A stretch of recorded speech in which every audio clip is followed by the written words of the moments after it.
কিন্তু আমায় চোখ যদি কেউ দেখায় তাহলে কিন্তু জেনে রেখো আমি বন্দুকের থেকেও ভয়ঙ্কর, আমি সুনামির থেকেও ভয়ঙ্কর, আমি টর্নেডোর থেকেও ভয়ঙ্কর, আমি তুফানের থেকেও ভয়ঙ্কর। তো প্রয়োজনীয় জিনিসের দাম নাগালের বাইরে চলে গেছে। অ্যান্ড প্রাইস রাইজটা এটা কিন্তু স্টেট সাবজেক্ট নয়, এটা সেন্ট্রাল সাবজেক্ট। কিন্তু central government has completely failed in controlling the prices of essential commodities in the country, যেটার জন্য আমরা সকলে সাফার করছি। বাট কেউ যদি একজন চোখ বন্ধ করে থাকে তো আমরাও বা কেন?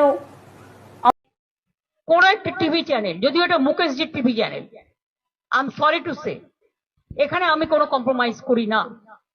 21 সালের ঘটনা নিয়ে আমার ইলেকশন ড্যামেজ করবার জন্য গত 72 ঘন্টা ধরে একতরফা ভাবে একই নিউজ দেখিয়ে গেছেন।